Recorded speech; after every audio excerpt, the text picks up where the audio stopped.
আজকে বিএনপির দুই নেতা দুটি গুরুত্বপূর্ণ বক্তব্য রেখেছে। এটা নিশ্চয়ই জামাত তার উত্তর হয়তো দেবে, আমি জানি না। সেটা হচ্ছে, প্রথম কথাটা হচ্ছে দলের মহাসচিব, বিএনপির মহাসচিব মির্জা ফখরুল ইসলাম আলমগীর বলছেন যে জামাতের টিকিট কাটলে জান্নাতের টিকিট কাটা হবে, কোথায় আছে বলুক তারা। একটা কঠিন প্রশ্ন। আর হচ্ছেন ফজলুর রহমান, খুবই আলোচিত ব্যক্তি কিশোরগঞ্জের, তিনি বলছেন জামাত সরকার গঠন করলে আমি বিষ খাবো। মানে চিন্তা করেন যে কি পরিমাণ একটা বিরোধী একটি অবস্থানে চলে গেছে বিএনপি, যে তীব্র সমালোচনা। তবে এই সমালোচনাটা হয়তো স্বাভাবিক, কারণ যেহেতু রাজনীতির মাঠে এখন জামাত ছাড়া অন্য কোনো প্রতিপক্ষ নেই বিএনপির সামনে।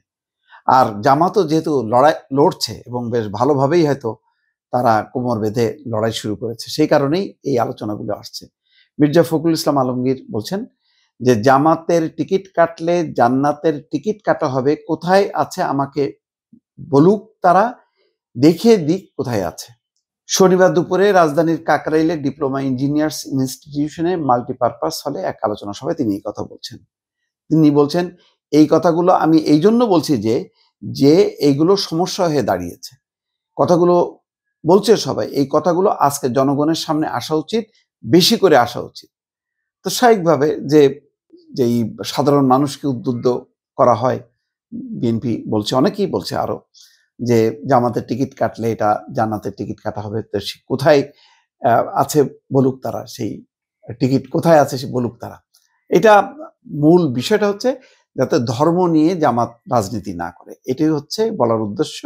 আর এই কথাগুলো হয়তো এমন একটা হয়তো কখনো এসছে সামনে, যার ফলে অনেকেই কিন্তু এখন এই আলোচনাটা করছে যে সাধারণের মধ্যে যে প্রচার বিএনপির জামাতের পক্ষ থেকে, যে জামাতের টিকিট কাটলে জান্নাতের টিকিট কাটা হবে, এটার ভিত্তিটাকে এটা জানতে চাচ্ছে। মির্জা ফখরুল ইসলাম আলমগীরও আজকে এই কথাটি বললেন। ইন্টারেস্টিং কথা বলেছেন আজকে ফজলুর রহমান। কিশোরগঞ্জ 4 আসনে ইটনা মিঠামাইন অষ্টগ্রাম যে রাজাকারেরা নির্বাচনে জিতলে এবং জামাত সরকার গঠন করলে আমি বিষ খাবো, এমন বক্তব্য দিয়েছেন আসনটিতে বিএনপির মনোনীত প্রার্থী অ্যাডভোকেট ফজলুর রহমান। তিনি বলেন, মুক্তিযুদ্ধের পক্ষে হাত তোলেন দেখি, রাজাকারের পক্ষে হাত তোলেন দেখি, একটা হাতও রাজাকারের পক্ষে ওঠে না। এরপরও এরা নির্বাচন করে সরকার গঠন করবে। তার ভাষায়, ইটনা মিঠামাইন অষ্টগ্রামে এরা পাশ কইরা ফেলবো, আমি বিষ খাইয়াম, আঞ্চলিক ভাষায় বলছে। এই কথাগুলোর মধ্য দিয়ে পরিষ্কার আবারও বলছি যে জামাত কিন্তু এখন শক্ত প্রতিপক্ষ হিসেবে দাঁড়িয়ে যাচ্ছে বিভিন্ন জায়গায়, এবং যেখানে যেখানে বিএনপির একক প্রার্থী আছে সেখানেও তারা শক্তিশালী প্রার্থী। আর যেখানে যেখানে সংকট তৈরি হয়েছে, দ্বিধা বিভক্তি হয়েছে বা বিদ্রোহী প্রার্থী আছে, সেখানে কিন্তু জামাত একটা ভালো অবস্থানে চলে যাচ্ছে। এটা একটা অনেকের আতঙ্ক, এবং অনেকে মনে করেন হয়তো 20-30টা আসন হাতছাড়াও হয়ে যেতে পারে যদি এই বিএনপি যত ঐক্যবদ্ধ হবে, মোট কথা তত বেশি জামাত পেছাবে। আর বিএনপির ভাঙন ধরবে, মাঝখান দিক দিয়ে জামাত চলে আসবে। জামাতের নিজস্ব ক্যাডার ভিত্তিক ভোট এবং সাধারণের কিছু ভোট ইতিমধ্যে তারা সেই বিষয়ে অগ্রসর হয়েছে। সুতরাং জামাতকে আর উপেক্ষা করতে যে পারছে না বিএনপি, প্রতিদিন দেখবেন যে নানা কথাবার্তা, সেটা কিন্তু আস্তে আস্তে পরিষ্কার হচ্ছে এবং লড়াইটা আরো সামনে এগোবে। এখন জামাতের নেতৃত্বে 8 দল যেটা, তারা কিন্তু আর ওই আন্দোলন সংগ্রাম বা পিআর গণভোট এগুলি নিয়ে কিন্তু মাঠে আর সোচ্চার না। তারাও এখন মনোযোগী হয়েছে নির্বাচনের দিকে।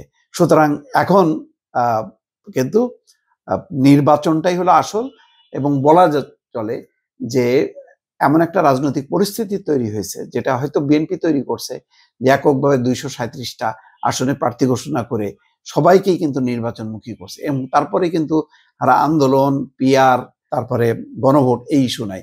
এবং তারপরে দেখেন সরকার ভাষণ দিয়ে বলে দিল যে নির্বাচনের দিনই গণভোট হবে, এবং সেটা কিন্তু জামাত সেটা খুশি না হলেও মেনে না নেওয়ার ছাড়া আর কোনো উপায় ছিল না। ফলে এখন নির্বাচন, এবং সেই নির্বাচনে যেটা এই প্রথমবারের মতন বিএনপি জামাত মুখোমুখি। আগে বিএনপি জামাত মিলে হচ্ছে আওয়ামী লীগের মুখোমুখি, মানে আমি 15 বছর আগের কথা বলছি। মাঝখানে 18 সালেও তাই ছিল, ঐক্য ফ্রন্ট মিলে হচ্ছে আওয়ামী লীগের মুখোমুখি। এখন কিন্তু এই বহু বছর পর যেই দুই দল পাশাপাশি লড়তো, এখন তারা কিন্তু মুখোমুখি প্রতিদ্বন্দ্বিতা করে, প্রতিযোগিতা করে তারা কিন্তু এখন সামনে এগোচ্ছে, এবং সেই কারণেই অনেক রাজনৈতিক মানে পাল্টাপাল্টি কথাবার্তা আসছে। দর্শক।